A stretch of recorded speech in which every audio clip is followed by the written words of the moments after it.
Bonjour à tous et bienvenue dans la troisième et dernière partie de mon tutoriel sur la création d'un planning de travail sur Excel. Dans cette dernière partie, nous allons mettre en place l'ensemble des mises en forme conditionnelles de notre fichier. Mais tout d'abord, et avant de terminer, si vous souhaitez aller plus loin dans les explications, je vous invite à cliquer sur les liens de formation dans la description. Et si vous ne souhaitez pas rater mes vidéos sur l'utilisation des outils tels qu'Excel dans le monde de l'entreprise, n'hésitez pas à vous abonner à la chaîne. De plus, pour ceux qui souhaiteraient uniquement acquérir le fichier sans passer par le tutoriel vidéo, sachez que tous les documents sont disponibles en illimité et dans leur version finalisée pour mes contributeurs Patreon, plateforme dont vous trouverez le lien en description.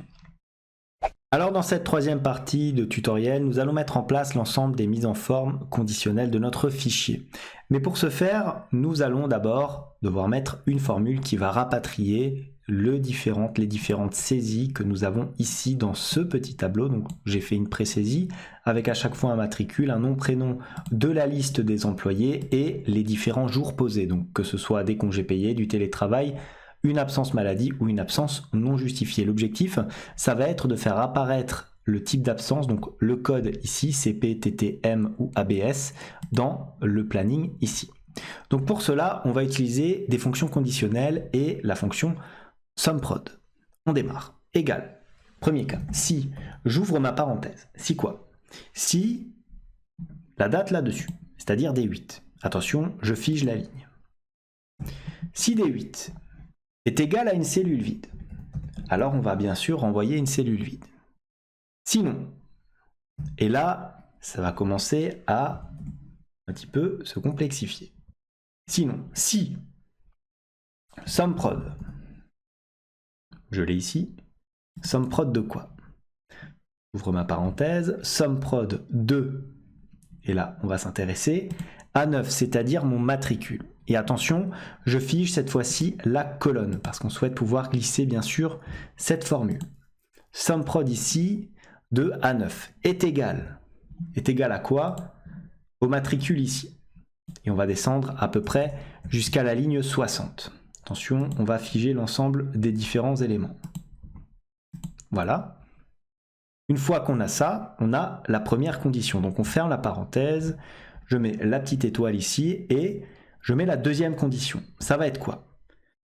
Ça va être que tout simplement, la date ici, donc planning D8, et là, attention, on fige la ligne encore, comme ceci, est égale à quoi? Est égale aux différentes dates. Et on sélectionne ici, pareil, jusqu'à la ligne 60. Deuxième condition. Je fige bien sûr cette plage de données. Je ferme ma parenthèse, petit multiplié, j'ouvre ma parenthèse. Et je vais sélectionner quoi? Je vais sélectionner tout simplement ici, donc dernière condition, ma colonne là, pareil jusqu'à la ligne 60, doit être égale à quoi? Doit être égale éventuellement au CP. Donc j'ouvre mes guillemets, je mets CP, comme ceci. Donc trois conditions cumulatives. Bien sûr, je fige ma plage de données. Première condition, il faut qu'on retrouve le matricule. Deuxième condition, on doit retrouver la date. Et troisième condition, est-ce qu'il s'agit de CP? Une fois qu'on a ça, on ferme la parenthèse 2 fois. Donc si on réunit toutes ces conditions-là, ça va être égal à 1. Et si c'est égal à 1, on va renvoyer quoi dans la cellule correspondante? On va envoyer le code CP, tout simplement. Point virgule. Voilà, on a la première partie de notre formule. Maintenant, je vais copier-coller cet élément-là pour faire pareil avec les jours de télétravail, de maladie et d'absence non justifiée. Donc, CTRL V. Et je vais remplacer, au lieu d'avoir CP, on va avoir ensuite le télétravail, c'est-à-dire TT, comme ceci, hop. Bien attention à ne pas se tromper dans la saisie. Clic droit, on colle. Une fois qu'on a fait tout ce qui était relatif au télétravail, qu'est-ce qu'on va avoir? On va avoir cette fois-ci la maladie, donc ça sera du M. Comme ça, et comme ça. On colle tout ça, Une fois qu'on a fait la maladie, qu'est-ce qu'il nous reste? Il nous reste un seul cas, c'est l'absence non justifiée. Donc on modifie ici, au lieu d'avoir CP, on met ABS. Voilà. Là on fait pareil, on met ABS aussi. Formule qui est relativement longue, mais au final assez simple à comprendre. Point virgule, on n'oublie pas de clôturer notre formule en mettant une cellule vide pour tous les autres cas. Et là on referme les parenthèses. Alors 1, 2, 3, 4 et 5. J'appuie sur Entrée. Pour l'instant, rien ne se passe. On est le 1er février, on regarde est-ce qu'on a quelque chose de prévu le 1er février. Visiblement non. Je tire ma formule vers la droite. Ah, je vois des éléments apparaître. Un congé payé pour Madame Martin le 2 février et une maladie le 7. Je vérifie. On a bien un congé payé le 2 février et une maladie le 7. Très bien. Je peux continuer à tirer ma formule. Alors, je vais un petit peu dézoomer pour que vous puissiez bien voir. Hop, je tire jusqu'à, et je n'oublie pas ça, jusqu'à ma colonne AH. Pourquoi? Parce qu'il faut qu'il y ait la formule au cas où nous ayons un mois. Hop, au cas où nous avons un mois de 31 jours. Et je tire tout ça vers le bas, sur l'ensemble des différentes personnes. Voilà, je peux centrer les différents objets. Je vois qu'il y a un jour de télétravail ici, pour monsieur ou madame Girard. Donc, comme ceci, vous voyez, il y a un souci au niveau, on va se mettre ici, au niveau du calcul de mes lignes. Et pourquoi donc ce souci? Eh bien c'est très simple, regardez, ici j'ai le matricule M005. Pourtant, dans mon paramètre, j'ai bien évidemment ici M005 aussi. Pourtant, le nom n'est pas le bon. C'est peut-être une erreur de saisie, donc je dois rectifier. Il s'agit de Dupont-Liam.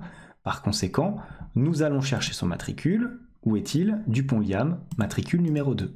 Je change dans mon onglet de paramètres de saisie comme ceci. Je retourne dans mon planning et regardez, le jour de télétravail, c'est bien ajusté. Il faudra donc bien veiller à ce que la saisie soit bonne, auquel cas vous verrez bien sûr des différences à ce niveau-là. Voilà, une fois qu'on a mis en place cette formule-là, nous allons mettre en place l'ensemble des formules conditionnelles de notre fichier. Alors, on y va. Regardez, je vais sélectionner déjà, alors on va prendre par exemple de D8 ici, et on va aller jusqu'à AH, donc les 31 jours, et on va descendre jusqu'à notre ligne. On va aller où? On va aller à peu près jusqu'à la ligne 38, voilà, comme ça. On était sur du AH, il ne faut toujours pas se tromper en termes de sélection, ça peut être assez compliqué ensuite. Donc, on est de A8 comme ceci. Et qu'est-ce que je vais faire? Je vais aller dans mise en forme, nouvelle règle, et je vais sélectionner utiliser une formule, très simplement. Et je vais sélectionner quoi? Je vais utiliser la fonction et parce que je souhaite deux conditions cumulatives. Alors bien sûr, fonction et égale et pour dire que c'est une formule. Voilà. Égale et quoi? Tout d'abord, que... Hop, on va se décaler un petit peu vers la droite. Que A8 ici, et attention, je ne fiche pas la colonne, comme ceci. A8 est différent d'une cellule vide, point virgule, et ensuite, on va prendre quoi? A8 ici, mais cette fois-ci, on va figer uniquement la colonne et pas la ligne, comme ceci, est différent d'une cellule vide. Je ferme ma parenthèse. Et qu'est-ce que je vais faire si tel est le cas? Je vais regarder appliquer des bordures. Hop, bordure avec contour. J'appuie sur OK, j'appuie encore sur OK. Vous voyez, à présent, j'ai l'ensemble des différentes bordures qui apparaissent. Attention, vous avez remarqué quoi? Vous avez remarqué qu'il y a un petit élément qui a éventuellement changé. Donc, on va regarder. Je gère tout ça et je retourne sur ma zone de sélection. Au lieu de prendre un D ici, je vais plutôt l'appliquer à A. Comme ceci, donc de A à AH, pour avoir l'ensemble des différents éléments. J'appuie sur OK. comme ceci. Et ensuite, je modifie la zone, donc et, attention, c'est pas XFB, il y a eu un petit problème, c'est bien entendu notre cellule A. Voilà. J'appuie sur OK et j'appuie encore sur OK. Voilà. Donc maintenant, on est équilibré. Vous voyez, ça s'arrête au 29. Une fois que j'ai fait ça, qu'est-ce que je vais faire? Je vais dupliquer éventuellement cette règle-là. Donc je la duplique, comme ceci. Et une fois que je l'ai dupliquée, je vais pouvoir modifier la règle. Et maintenant, qu'est-ce que je souhaite faire? J'ai rempli avec des bordures. Je vais maintenant remplir avec une couleur verte les différents éléments qui m'intéressent. Donc cette fois-ci, on va avoir quoi? Au lieu d'avoir un A et un A, on va remplir la condition D8, D$8 est différent d'une cellule vide et $A8 est différent d'une cellule vide. Et regardez, au niveau du format, remplissage, je vais prendre une couleur verte, j'appuie sur OK, j'appuie encore sur OK. Si j'applique, est-ce que cela va fonctionner? Non, parce que ça s'applique bien entendu à l'ensemble de mon tableau. Donc, qu'est-ce que je vais faire? Je vérifie les différents éléments. Donc, j'ai bien D8 comme ceci. Ensuite, j'ai $A8. Et par contre, j'ai ici une application qui ne me convient pas. Je souhaite que cela s'applique à D9, comme ceci. Attention à bien sélectionner. De D9 jusqu'à AH38. J'applique. J'ai les éléments qui apparaissent ici. Maintenant, je constate aussi qu'il y a un problème au niveau des 27, 28 et 29. Donc, que se passe-t-il? Je descends un petit peu. À ce niveau-là, c'est plutôt correct. Moi, je souhaite qu'il apparaisse, bien entendu, ici jusqu'au 29. Donc, je modifie ma règle. Attention, hein, c'est pas G, c'est, comme je l'ai dit tout à l'heure, c'est du D. Voilà. J'appuie sur OK, j'appuie sur OK. Voilà. On a donc rétabli les mises en forme conditionnelles là où elles doivent être. Maintenant, qu'est-ce que je vais faire? Je vais créer une nouvelle règle. Nouvelle règle qui va concerner cette fois-ci les week-ends. Alors là, attention, ça va être un petit peu différent. Donc pour cette règle-là, qu'est-ce que je vais faire? Je vais éventuellement, alors je vais dupliquer cette règle-là, je la duplique, je modifie très légèrement son champ d'application, au lieu d'être D9, ça sera D8 tout simplement. Une fois qu'on a ça, je resélectionne ma règle et je la modifie. Et là maintenant, ça sera plus la fonction et qui va être importante, ça sera la fonction ou. Donc ou, j'ouvre ma parenthèse, ou quoi? Ou D6, c'est-à-dire, souvenez-vous, la numérotation que nous avons ici. Ou D6, D$6 d'ailleurs, est égal à quoi? Est égal à 6, parce que ça serait un samedi, point virgule, D6, D$6, est égal à 7, c'est-à-dire un dimanche. Dans ce cas-là, si on a un de ces deux cas, qu'est-ce qu'on va faire? On va dans Format et on va griser l'ensemble des informations. J'appuie sur OK et j'applique. Regardez maintenant, tous les samedis et dimanches sont grisés dans mon tableau. J'appuie sur OK, je regarde, je vérifie. Il n'y a pas de problème. C'est ce qu'on souhaitait. Maintenant, les éléments, disons, un petit peu plus simples, qu'on va mettre en forme de façon conditionnelle. Ici, on va tout simplement prendre texte qui contient et on va remplir les différents éléments. Par exemple, pour les CP, on va prendre ici, on va mettre CP. On va choisir un format personnalisé. Regardez, il l'a détecté déjà. Et on va mettre quoi? On va mettre par exemple du bleu avec une police en gras. Alors couleur comme ça, voilà. Et on va mettre du gras. J'appuie sur OK. Voilà, donc on a personnalisé nos CP. J'appuie sur OK. Je refais la manip. Texte qui contient.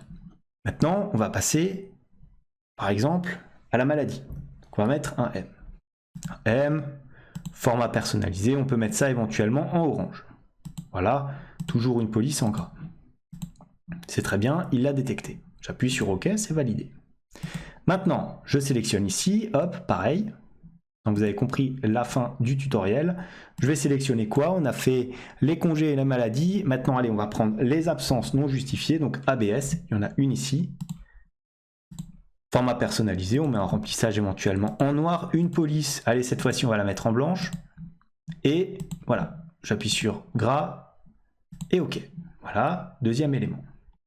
Maintenant, le télétravail, mise en forme, texte qui contient, TT, et on va prendre un vert un petit peu plus foncé. Alors, je vais prendre celui-là par exemple, voilà. Prenez la couleur qui vous plaît le plus et on appuie sur OK. Voilà, on a les différents éléments qui apparaissent. Je vérifie un petit peu, j'en ai un de chaque avec un télétravail ici qui apparaît pour Monsieur Dupont et là pour Olivia, donc le M3 qui apparaît ici. Et on a l'ensemble des éléments que nous avons dans notre tableau. Vous avez remarqué, on va quand même vérifier en changeant le mois. Hop, vous avez remarqué ici, cette personne a un jour de télétravail effectivement, mais en mars, le 4 mars. Et maintenant, instant de vérité, on va passer en mars pour voir si cela fonctionne.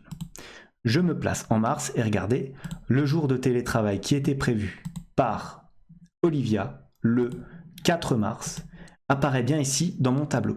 Vous avez compris la logique. Maintenant, à chaque fois que vous allez saisir les différentes données de vos employés ici, vous allez avoir le planning qui va apparaître de façon totalement automatique et assez fluide.